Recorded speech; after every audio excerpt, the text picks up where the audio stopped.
우리가 너무나 잘 알고 있는 혈루증 여인이 치유받은 한 사건을 우리에게 일러주고 있습니다. 누누이 우리가 혈루증 여인에 대해서는 많이 들어오셨을 줄 압니다. 우리가 신앙생활 하면서 많이 듣는 본문 중에 하나입니다.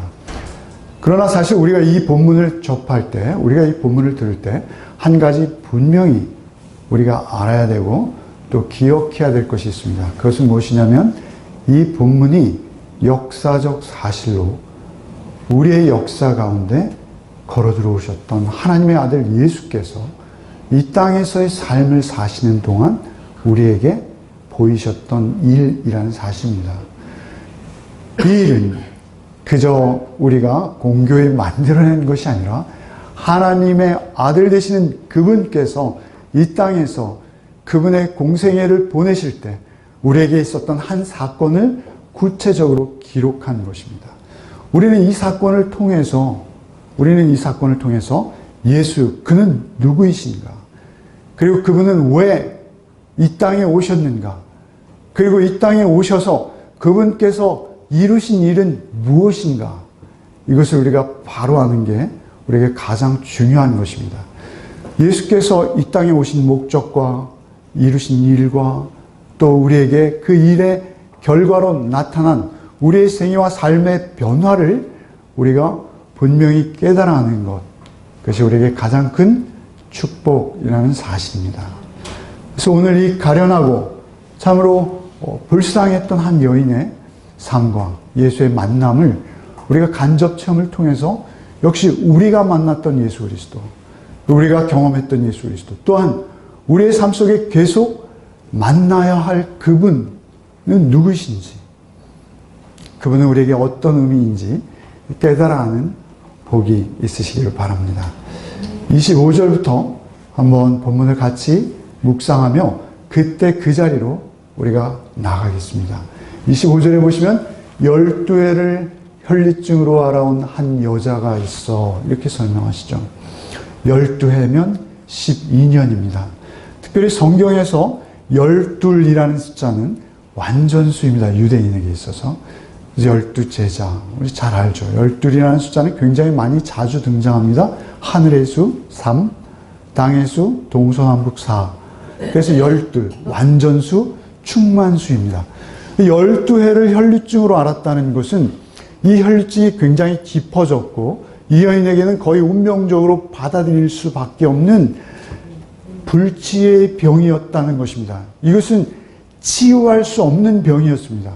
인간의 능력으로, 인간의 수단, 내지는 우리의 의술로 어쩔 수 없는 그러한 병이었다는 것을 말하는 것입니다. 12회를 혈루증으로 알아왔다. 혈루증이라는 병은 하혈하는 병입니다. 여인에게 있는 병이죠. 하혈하는 병. 그래서 우리가 여인들은 한 달에 한 번씩 하혈을 하십니다. 그런데 사실은 그런 하나님께서 창조하신 생리현상에 의해서 우리가 하는 그런 하혈이 아니라, 그래서 이 혈루증이라는 병에 대해서 많은 학자들이 이야기하기를 이것은 성적인 문란함에 의한 성병이었다, 이렇게 주장하는 학자들도 있고요. 때로는 이것은 자궁암과 같이 불가항력적으로 우리 몸에 걸리는 그런 고질적인 암병이었다, 이렇게 이야기하는 학자도 있습니다. 그러나 어찌되었든 이 여인에게 중요한 것은 그때 당시에는 사실 팔레스틴은 물이 굉장히 귀합니다. 그죠? 그래서 목욕 문화가 그때 당시에는 그렇게 발달하지 않았고요. 몸을 씻지 못하고 자주 물이 귀한 데다가 몸을 씻지 못하는, 우리도 그러지 않았습니까? 저희 어릴 때도 저희는 1년에 2번 목욕을 했는데 여러분은 자주 하셨겠죠, 물론. 저는 1년에 2번 했던 적이 있습니다. 예, 옛날 이야기입니다. 하여튼 그런 상황에서 매일 하혈을 해야 된다라는 것은 이 여인에게 굉장한 고통이었고, 그리고 그 냄새와 또 하혈을 하는 데 따른 불편함, 이것들은 이미 그 가족들이나 그 주변에 알려져 있는 그런 상태였을 것입니다. 12회를 혈루증으로 알아온 한 여자가 있어 많은 의사에게 많은 괴로움을 받았고, 그가 그 혈루증을 고치기 위해서 의사들에게 갔지만 그가 병을 고치기는커녕 괴로움을 받았다. 이렇게 표현하죠. 혈루증, 여인으로서는 수치스러운 병입니다. 그리고 진단하는 것도 쉽지 않았을 것이고 남자 의원들이었을 텐데 그들에게 말하는 것도 고역이었을 것이고요. 괴로움을 받았다. 많은 의사에게 많은 괴로움 받았고 가진 것도 다 허비하였을 때, 요즘은 저희가 병원을 자연스럽게 드나듭니다만 당시의 의료 행위는 아무나 혜택을 볼 수 없었습니다. 많은 돈을 지불해야 했습니다. 그래서 그녀는 가진 것도 다 허비하였을 때 아무 효용이 없고 도리어 그 병은 더 중하여졌다. 이렇게 표현하고 있습니다. 그 심적 부담과 그리고 많은 의원에게 가산을 탕진하는 과정에서 그 여인의 병은 오히려 더 깊어졌을 것이다. 우리 쉽게 짐작할 수 있습니다. 도리어 더 중하여졌던 차에 예수의 소문을 듣고 무리 가운데 끼어 뒤로 와서 그의 옷에 손을 대니 예수의 소문을 들었습니다. 사실 예수의 소문은 그때 당시에도 그렇게 우호적이지만은 않았을 것입니다. 예수에 대해서 나쁜 소문도 있었을 거예요. 그러나 이 여인이 들었던 소문은 예수에 대한 좋은 소문이었죠. 복음이었습니다. 굿 뉴스였습니다. 예수께서는 문둥병자를 치유하셨다더라.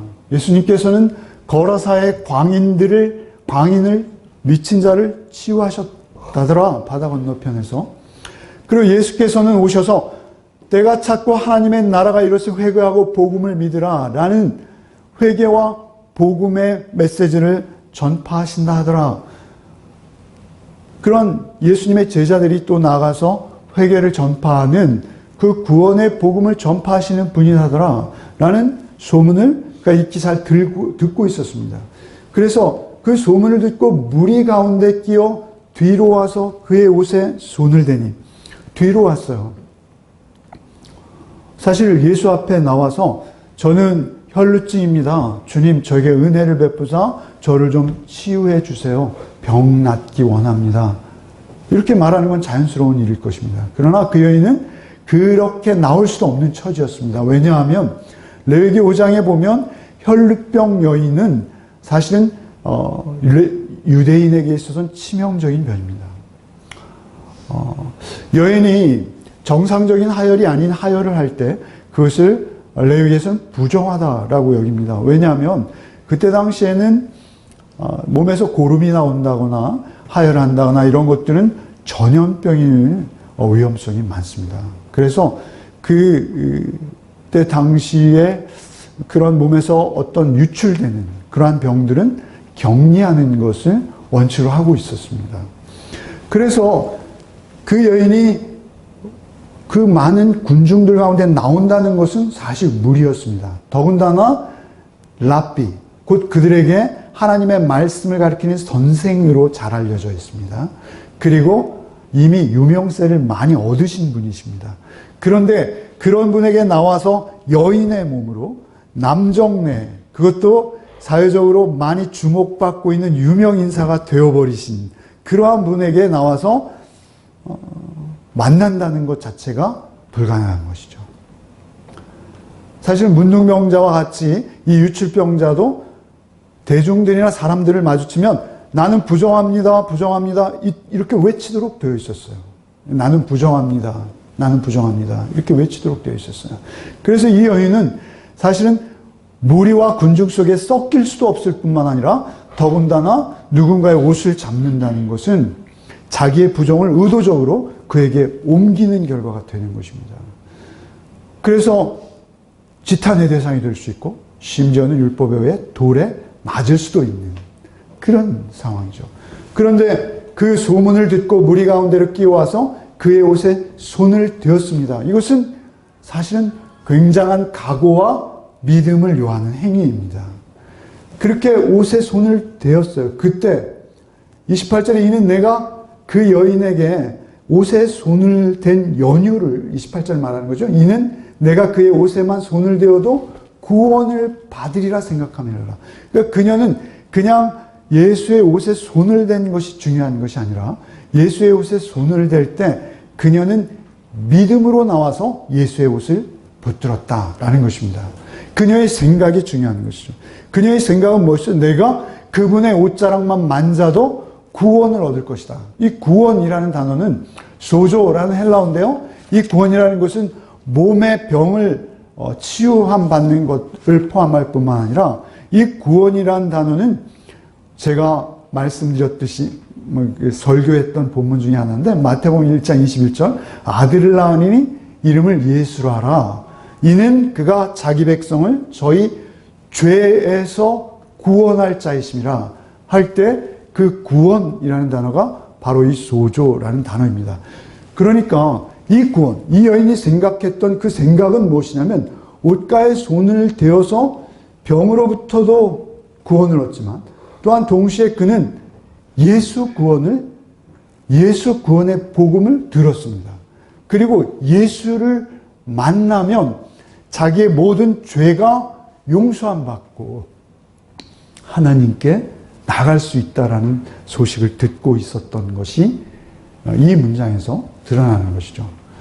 이 구원이라는 단어는 사도행전 4장 12절 다른 이로서는 구원을 얻을 수 없나니 천하 인간의 구원을 얻을 만한 다른 이름을 우리에게 주신 일이 없음이니라 할 때 그 구원과 정확히 같은 단어입니다. 그러니까 오직 예수만이 나를 모든 죄에서 구원할 수 있는 분이시다라는 것을 알고 있었어요. 사실 우리가 이것은 좀 뒤에서 말씀드려야 되는 상황입니다만 제가 먼저 말씀드린 일부에서는 뒤에서 말씀드렸습니다만 이 혈류병이라는 병을 우리가 먼저 이해하고 본문을 묵상하는 게 중요합니다. 사실 이 혈류병이라는 것은 몸에서 계속 피가 흐르는 병이죠. 그런데 피는 성경에서 특별한 의미를 갖죠. 피는 어떤 의미입니까? 피는 성경에서 생명입니다. 그죠? 모든 생명이 피에 있나니. 사실 우리가 우리의 몸의 혈액이 우리의 건강과 우리의 생명을 보존하는 가장 중요한 요인 중에 하나죠. 혈액을 잃어버리면 우리 죽습니다. 그래서 혈액은 생명입니다. 그런데 우리가 죄를 짓는다는 것은 무엇이죠? 죄를 짓는다는 것은 우리가 하나님 앞에서 우리가 범죄한다는 것은 여러 가지가 있습니다. 마음속으로, 우리의 생각으로, 또 우리의 삶 속에서. 사실은 성경이 말하는 것은 무엇이죠? 모든 사람은 죄를 범하였나니 하나님의 영광에 이르지 못하는 것이 성경이 말하는 인간의 본질입니다.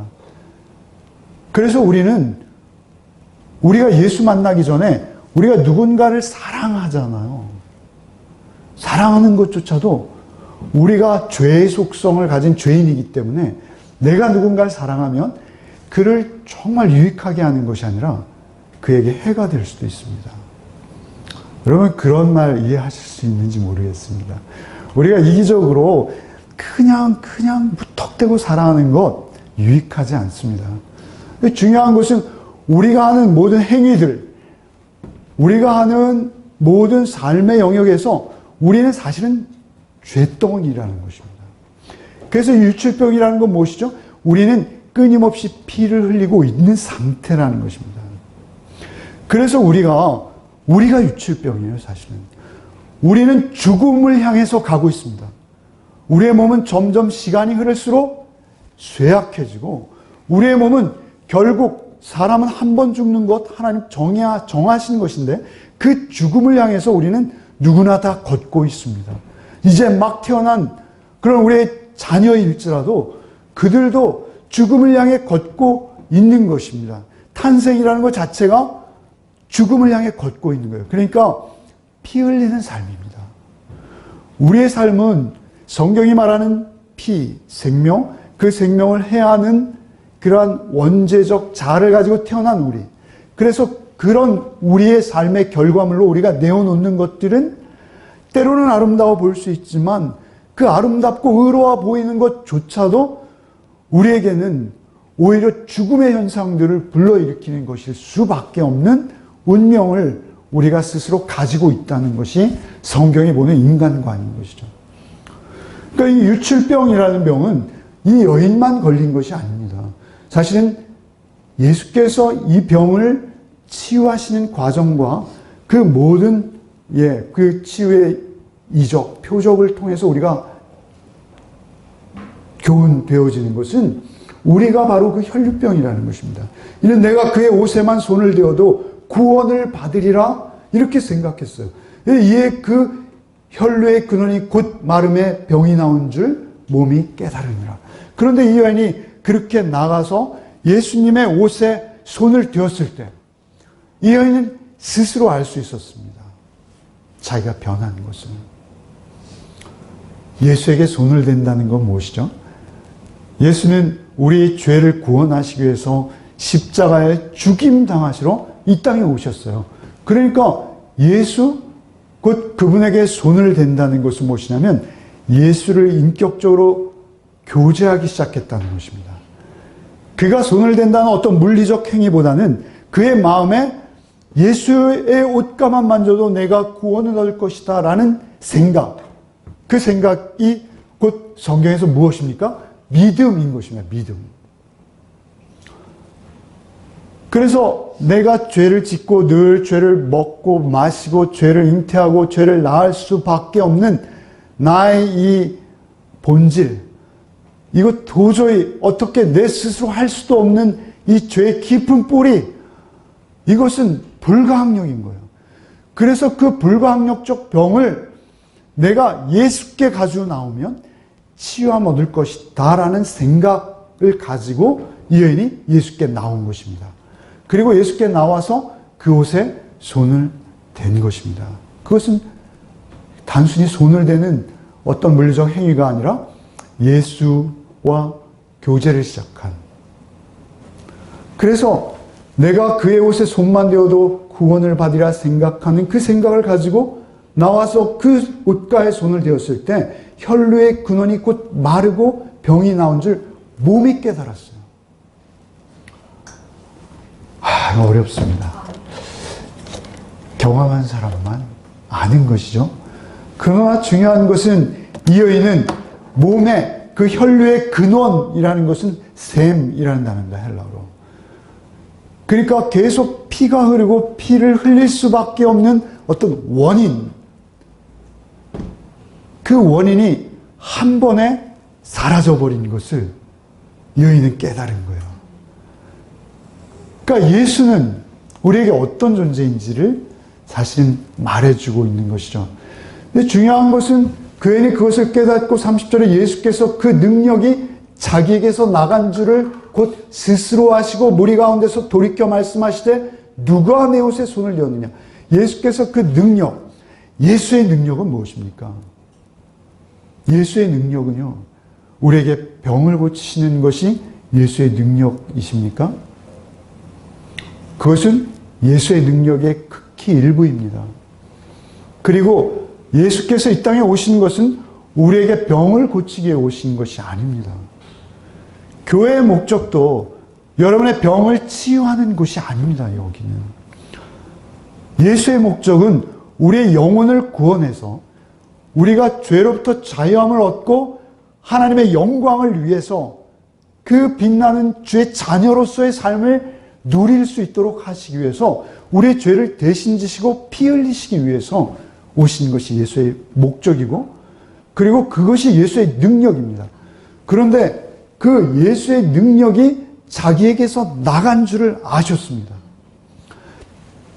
예수께서 자기의 그 능력이 나간 줄을 아셨어요. 수많은 사람들이 오고 가고 있습니다.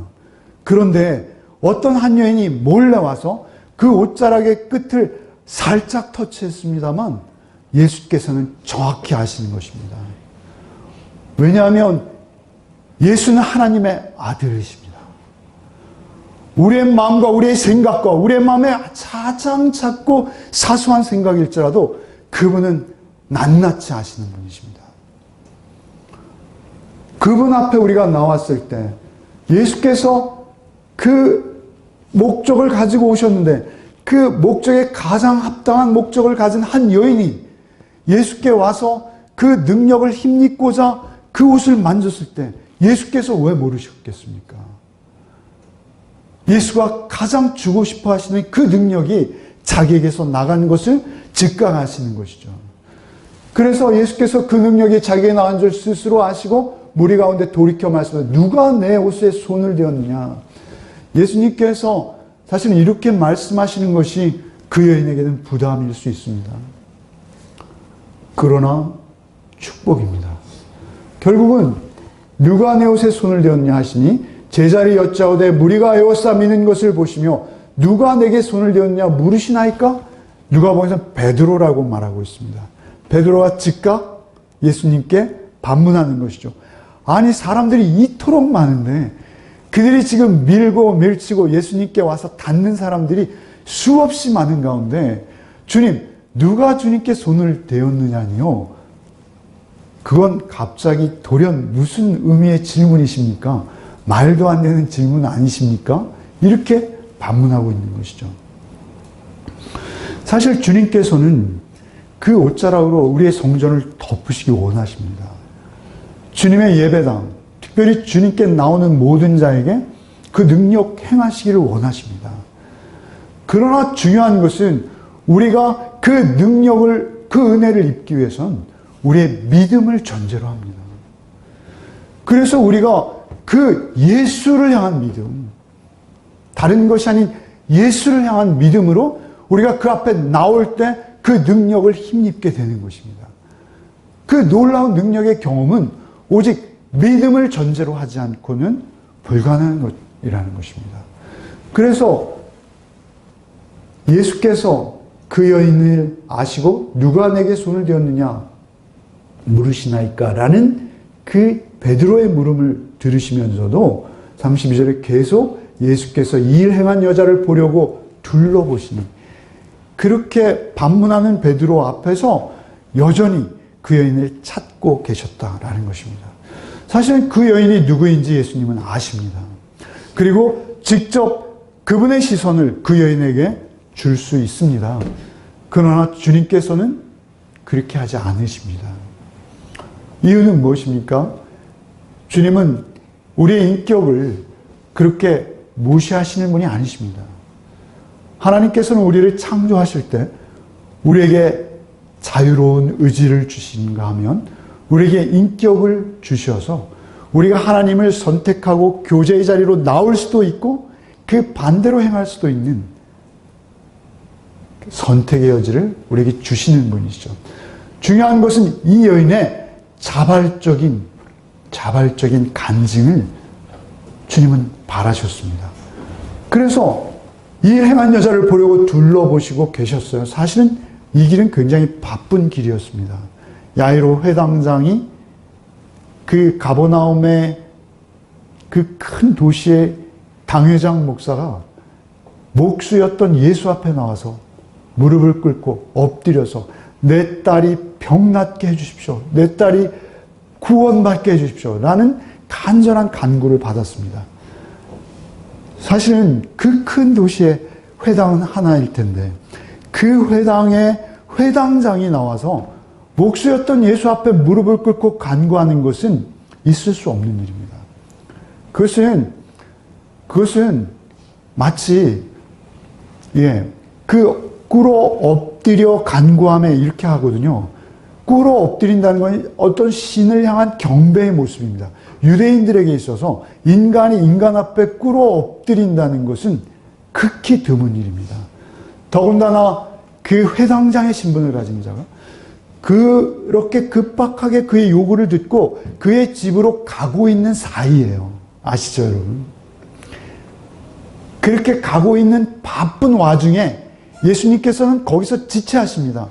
그리고 이 소외돼, 경제적으로도 소외되고, 사회적으로도 소외되고, 육체적으로 소외되고, 종교적으로도 소외되어서 예배의 자리에도 나와 한번 예배조차 제대로 할 수 없는 그 불쌍하고 고립된 여인, 그 여인을 위해서 예수님이 걸음을 멈추시고 그리고 지금 이러한 상황을 이어가시는 것입니다. 사실 예수님 여기서 지체하시는 바람에 어떻게 됩니까? 이미 야이로의 회당장의 집에 갔을 때 그 딸이 죽어 있습니다. 사실 예수님 그것을 다 아셨을 것입니다. 그것을 다 아시면서도 그 회당장의 급한 마음을 아시면서도 이 여인에게 주목하시는 것입니다. 사실은 회당장의 딸이 살아나는 그 역사보다 더 놀라운 것은 이 여인의 치유다. 저는 이렇게 생각합니다. 그래서 둘러보시니 여자가 자기에게 이루어진 일을 알고 두려워하여 떨며 와서 그 앞에 엎드려 모든 사실을 여쭈니, 여자가 이루어진 일을 알고 두려워하여 떨며 와서 그 앞에 엎드려 모든 사실. 사실은 모든 사실을 여쭙는 것 자체는 그 여인에게 상당한 결단이고 희생이었을 것입니다. 많은 사람들 앞에서 나는 혈루증인데요, 나는 주님에게 낫기 원하는 마음으로 내 혈루증 주님 옮아가세요. 사실 이런 의도 아닙니까? 그렇게 주님께 나와서 주님의 옷을 염치없이 제가 만졌습니다. 사실 저는 이 자리에 올 수도 없고 저는 부정하다 부정하다 외쳐야 되는 부정한 여인입니다만, 저는 주님께 나와서 제 욕심을 이루기 위해서 주님의 옷을 만졌습니다. 이렇게 말하는 것 부끄러운 일이죠. 그렇습니다. 우리가 예수 믿고 변화받았다 하더라도 내가 예수 믿고 내 안에 이룬 일을 누구에겐가 가감없이 이야기하는 것 쉽지 않습니다. 중요한 것은 그녀가 자기에게 이루어진 일을 알고 두려워하여 떨며 와서 그 앞에 엎드려 모든 사실을 여쭈었다는 이 두려움은 사실은 그런 개인적인 치욕스러움의 두려움도 있었지만 그 두려움과는 비교할 수 없는 두려움입니다. 이 문장 자체가 그것을 말하고 있습니다. 이루어진 일을 알고 두려워요. 그 두려움의 근원은 뭐예요? 주님께서 그 옷가를 만지기만 해도 내 혈루의 근원이 마르고 내가 구원 얻을 것이다라는 믿음으로 정말 그것을 터치했더니 내가 구원 얻은 것을 확신하게 된 것입니다. 그 혈루의 근원이, 그 셈이, 그 원인조차 뿌리 뽑혀버린 것을, 치유된 것을 확인했습니다. 그때 드는 두려움입니다.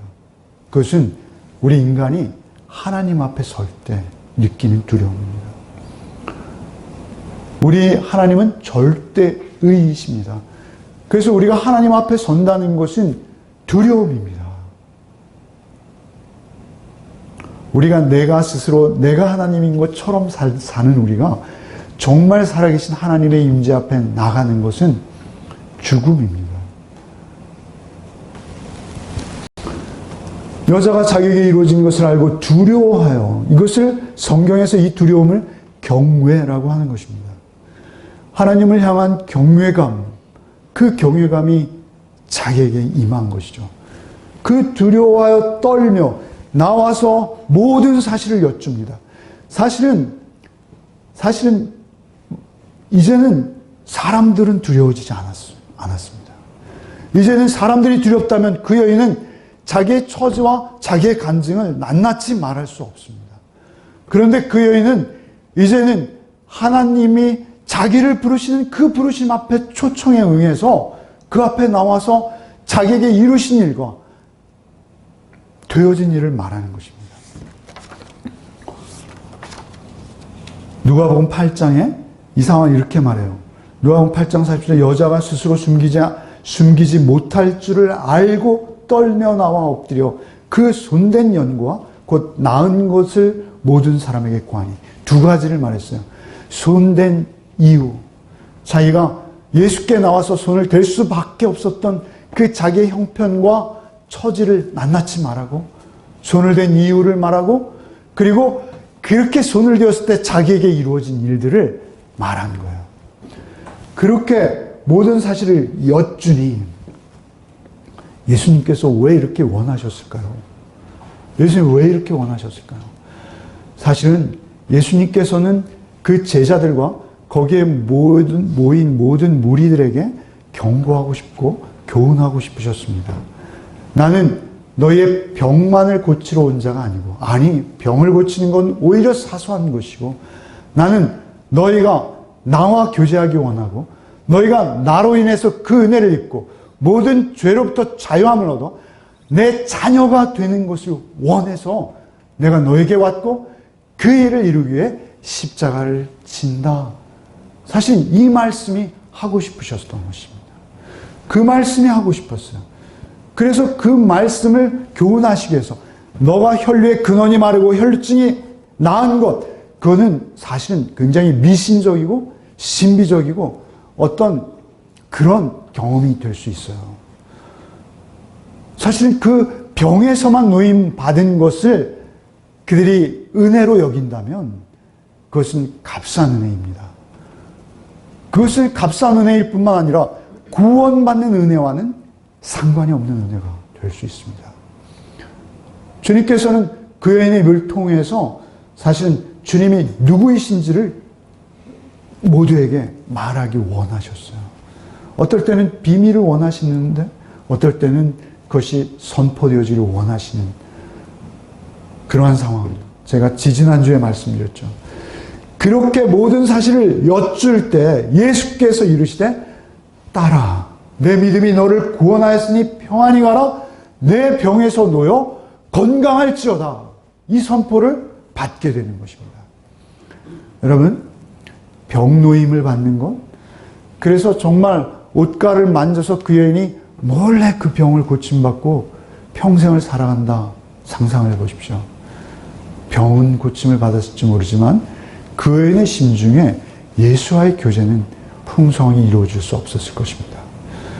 예수께서 그 여인을 향해서 선언하신 것은 무엇입니까? 따라라는 말입니다. 여러분 공관복음서를 통해서 예수님의 생애를 통해서 예수께서 한 여인을 향해서 따라 이렇게 다정히 부르시는 것은 유일한 곳입니다. 다른 곳에는 없어요. 따라라고 부르시는 건 뭐죠? 우리 이제 가족이야. 이런 의미입니다. 이제 너와 나는 피로 맺어진 거야. 선언하시는 거야. 따라. 이건 너무나 큰 축복입니다. 따라 건강하렴. 따라 평안하렴. 따라 행복하렴.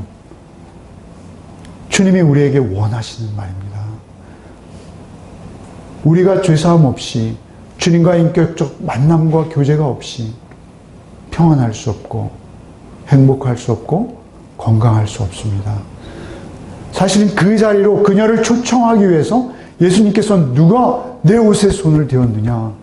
제자들이 엉뚱한 말은 그런 질문은 무슨 의미입니까? 라는 반문에도 불구하고 서서 기다려 주시는 것입니다. 기다려 주실 뿐만 아니라 그 여인의 입을 통해서 그 간증을 끝내 확인하심으로 주님께서는 그 여인과의 관계를 규정하시고 따라 내 믿음이 너를 구원하였으니 선포하시는 것입니다. 우리의 구원, 그거보다 귀한 것은 없습니다. 병고침, 우리가 성공하고 출세하는 것, 모든 것과 비교할 수 없는 것이 예수 구원입니다. 우리는 한 번 죽습니다. 모두 죽습니다.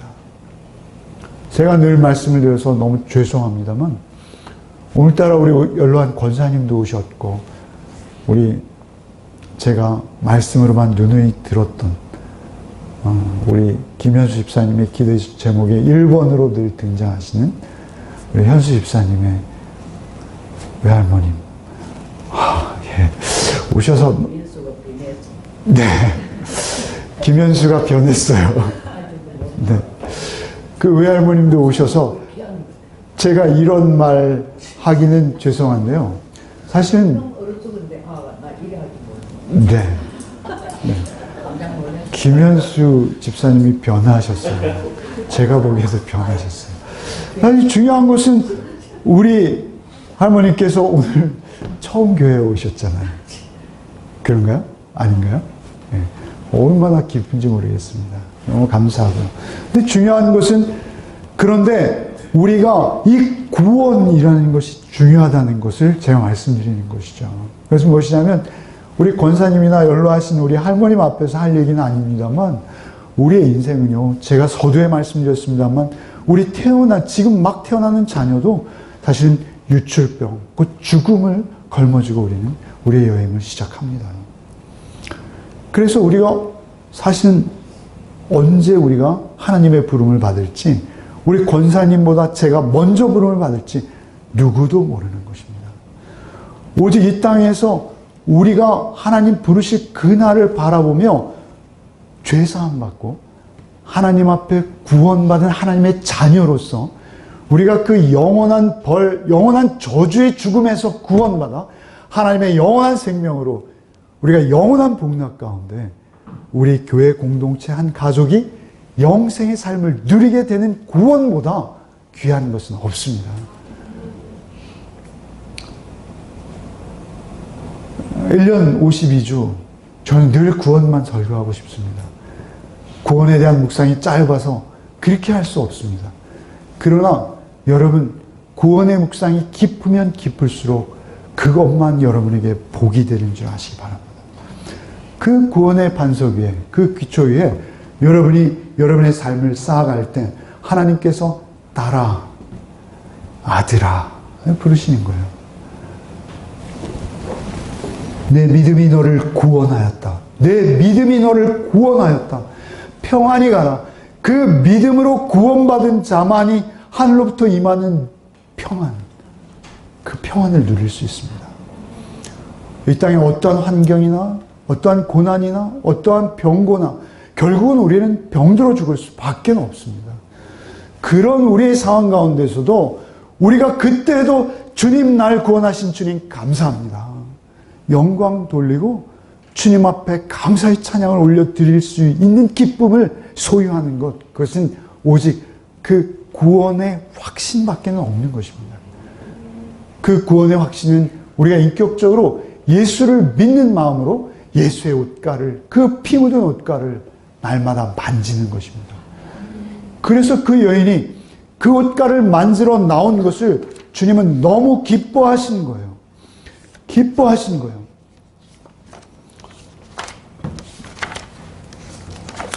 제가 성경 구절을 여기 원고를 가지고 나왔는데요. 원고를 전혀 읽지 못했습니다.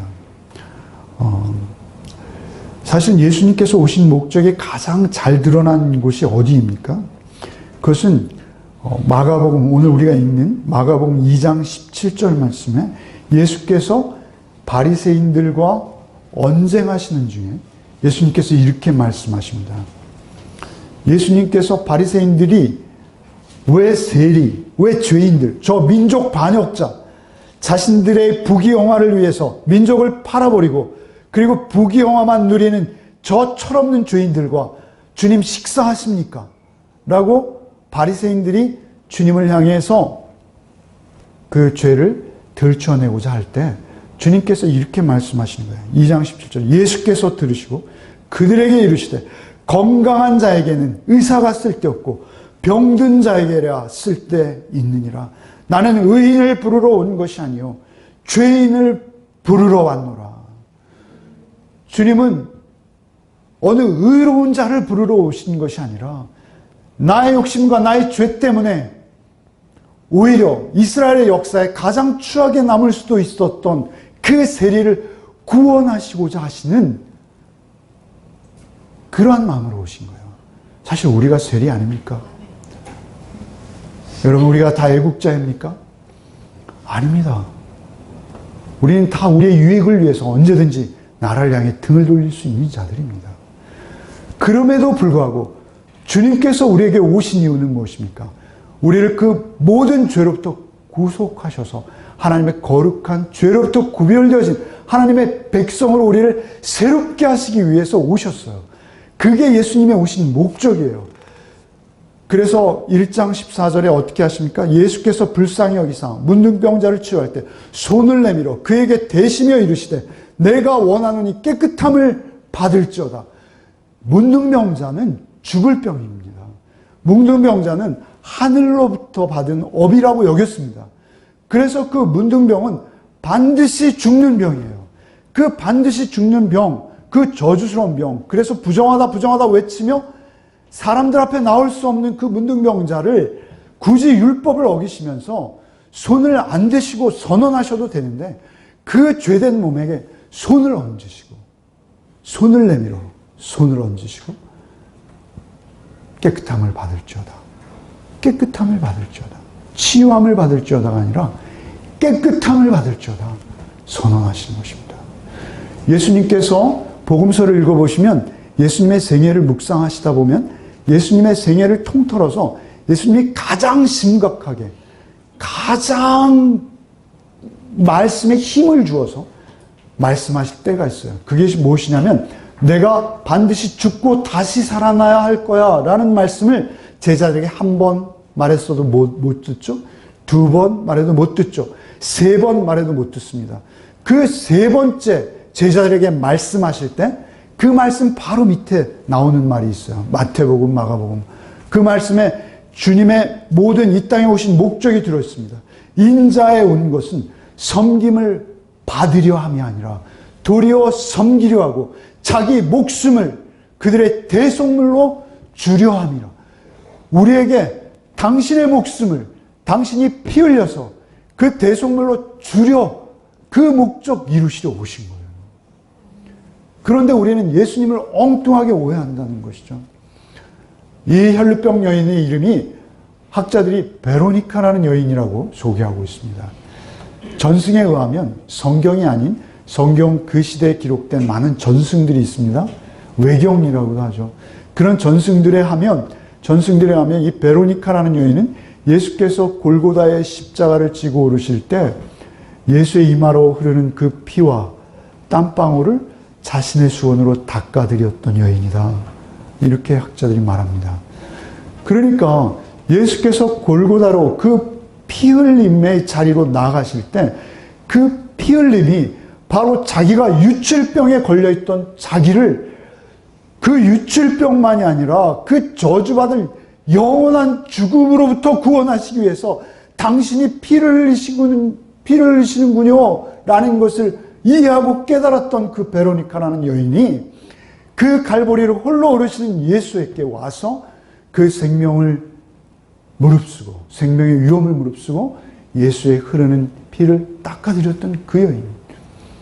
그 여인이 바로 이 여인이었을 것이다. 많은 학자들이 이야기하고 있습니다. 여러분 왜 교회에 오십니까? 왜 신앙생활 하십니까? 무엇 때문에 예수 앞에 기도하십니까? 여러분이 기도해야 될 제목, 여러분이 누려야 될 확신, 그것은 구원입니다. 그 구원의 확신이 날로 날로 여러분에게 더해지시기 바랍니다. 그래서 그 구원의 확신이 그 예수께서 베푸신 그 사랑의 구원이 여러분 안에 반석처럼 견고해질 때 여러분의 행위, 여러분의 말, 여러분의 선택, 판단, 여러분의 삶 모두가 그 반석 위에 지어지는 축복을 누리게 되실 줄 믿습니다. 오직 우리의 삶을 통해서 오직 그 구원의 확신만을 묵상하시고 그 구원의 확신을 더욱 풍성히 누리시고 그 구원의 확신, 나를 고치시기 위해서 오셔서 딸아, 아들아, 내 믿음이 너를 구원하였노라. 평안할지어다. 내 병에서 놓여 건강할지어다. 라는 주님의 음성을 날마다 들으시는 복이 있으시기 바랍니다. 주님의 옷가를 날마다 만져야지 우리는 살아요. 그 옷가를 만지지 않고 우리가 살 수 있는 길은 없습니다. 오직 성경을 읽으실 때, 교회에 오실 때, 예배하실 때 오직 그 구원의 주님만을 바라보시는 복이 있으시기 바랍니다. 일부에서는 예화를 드렸는데요. 예화가 너무 긴 것 같아서 역시 저는 예화를 드릴 수가 없는 상황입니다. 오직 그 구원은요, 예화로 설명할 수 없어요. 우리가 교회에 와서요, 어떤 예화나 목사를 보는 게 아닙니다. 교회를 보는 게 아닙니다. 우리가 보아야 할 분은 오직 예수 한 분입니다. 예수를 보십시오. 예수만 보십시오. 예수가 무슨 일을 위해서 오셨고 무엇을 이루셨는지 묵상하십시오. 그것이 안 믿어지십니까? 구하십시오. 찾으십시오. 두드리십시오. 예수께서 다른 것을 구하라 하신 것이 아니요, 그 믿음을 구하라 하셨습니다. 결국 그 믿음도 우리 주님 주십니다. 제가 새벽에 이 찬양을 하는데 주여 나의 병든 몸을 지금 고쳐주소서, 모든 병을 고쳐주마 주 약속하셨네. 이 찬양을 부르는데요, 갑자기 제 병이 무슨 병인지 알겠더라고요. 저는 목사하고 목회를 하는 자입니다. 그러면서도 저는 늘 병들어 있다라는 것을 느낍니다. 우리는 구원받은 죄인입니다. 주님의 피 묻은 옷자락을 만졌어요. 그리고 나의 그 죄의 근원이 말라버린 것을 우리는 분명히 또렷이 경험했어요. 그럼에도 불구하고 우리 가운데 늘 도전해오는 세력이 있다라는 사실입니다. 그래서 주님께서는 발걸음을 멈추시고 그 여인에게 선포하시기 원하셨어요. 딸아, 내 믿음이 너를 구원하였으니 평안히 가라. 모든 병에서 놓여 건강할지어다. 이 선언이 우리에게 날마다 들려와야 되는 거예요. 그래서 그 선언이 우리에게 들려올 때만, 그리고 그 보혈의 능력 안에 있을 때만 우리가 사랑할 수 있어요. 그때만 우리가 누구를 섬길 수 있어요. 그때만 우리가 아무 부작용 없는 참으로 하나님의 방법으로 우리가 누군가를 세우고 섬기고 그도 주의 사랑받은 자로 서갈 수 있도록 인도하는 간증을 해낼 수 있는 것입니다. 이 찬양을 부르실 때 나는 병이 없어가 아니고 나는 구원받은 죄인이야. 구원받았지만 주님의 피 묻은 옷가가 나에게 늘 만져지는 복이 있게 하셔서 늘 치유와 회복이 나에게 임하게 해주십시오. 간절한 마음으로 찬양하겠습니다. 찬양은 기도입니다.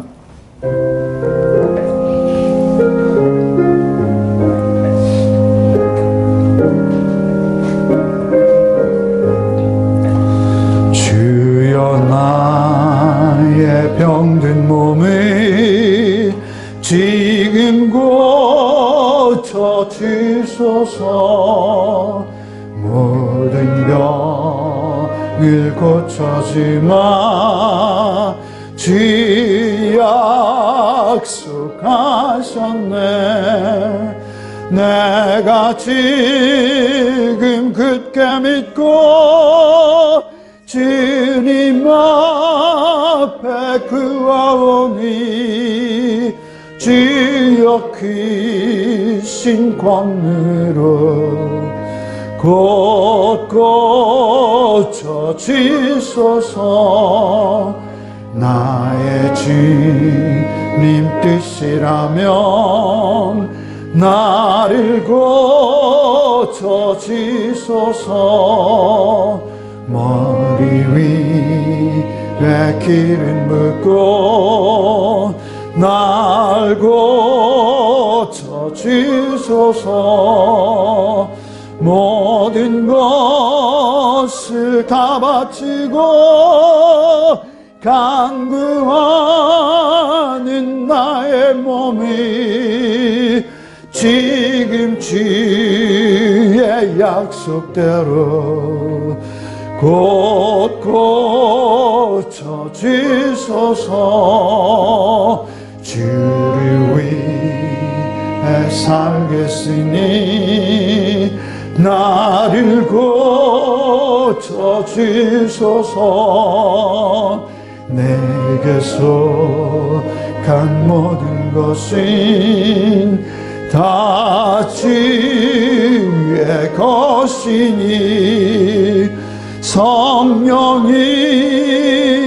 강림하사 능력 있는 손을 펴서 나의 몸을 어루만져 곧 고쳐주소서. 나의 병을 고쳐주심 내가 믿사옵니다. 지금부터 영원토록 주 찬송하겠네.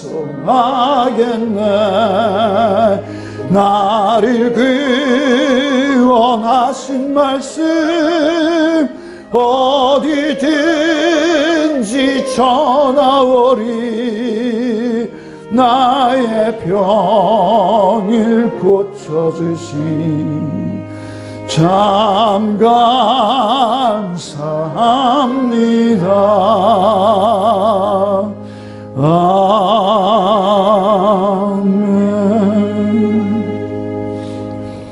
아멘. 주님, 영죽음에 이를 수밖에 없는, 참으로 죄를 먹고 마시며 죄 가운데 그렇게 내 인생이 어디로 와서 어디로 가는지도 모른 채 방향 없이 그렇게 목적 없이 헤매이다 죽을 수밖에 없는 나를 주님 긍휼히 여기셔서 그 십자가의 은혜로 그 피 묻은 옷자락으로 나를 덮으시고 내가 그 옷자락 의지하여 주님 앞에 서게 하시니 감사합니다.